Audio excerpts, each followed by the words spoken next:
Здравейте, мили майки, здравейте, мили дами.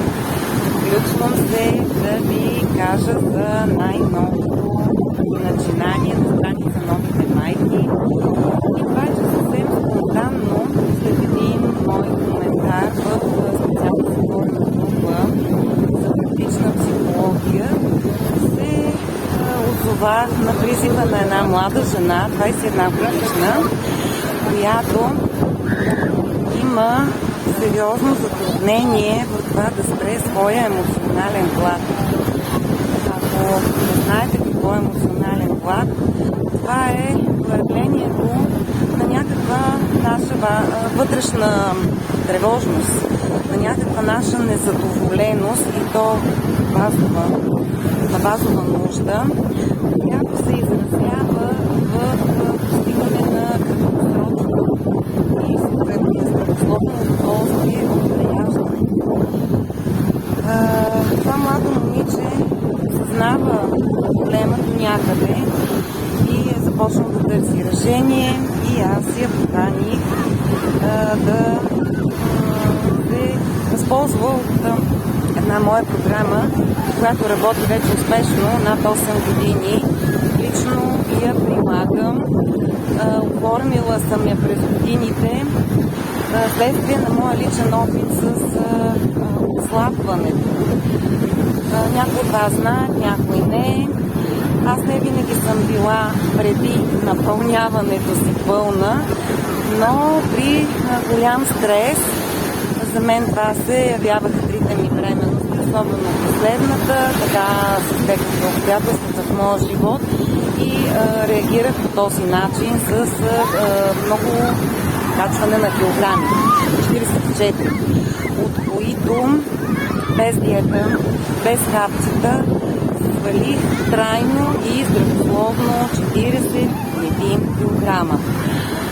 Поддържам тези килограми с малки приливи и отливи. Зимата обичайно качвам по 3-4, но и самата ми възраст над 50 допуща в един момент, знаете, човек трябва да избере допели лице. Аз избирам лице, докато всяка може да си го има, крака всяка може да има, както иска, бюст. Но на времето така ми остана една максима. В една мъничка книжка пишеше 100 минути за красотата. Корем не бива да имаме. В смисъл, трябва да имаме корем, разбира се, но нека той да е прибран, неувиснал и с максимално добре поддържана кожа. Това оформя силуета на жената, на повърхностно ниво, оформя силуета на жената по много по-различен начин.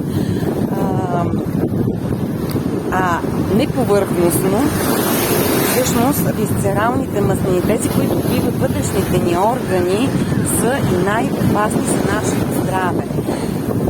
И за опитното око, всъщност, разлят корем, отпуснат корем, балониран, сочи и сериозно вътрешно психологично състояние, което изисква човек, който държи на себе си, който иска да е полезен и на своите близки, на своите деца, да е дълги години здрав, със самочувствие и наистина да е полезен и на себе си, и на другите, изисква да вземе енергия. Да правя това видео от брега на нашето българско море. В Созопол се намирам с една прекрасна компания от колежки. Тъй като морето е доста бурно, само съм си топнала крачетата и се разхождам и реших да ви поканя, който желае и има сериозно намерение да подобри своето здравословно състояние, да подобри своята жизненост. Нека да ми пише.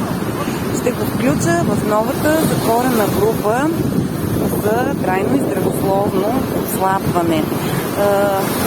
Тази покана не е само към жени, които имат някакво наднормено тегло, а и жени, които имат виждането за себе си, че прибягват до такова емоционално хранене, което е заплаха за здравето им и за фигурата в един момент, нали?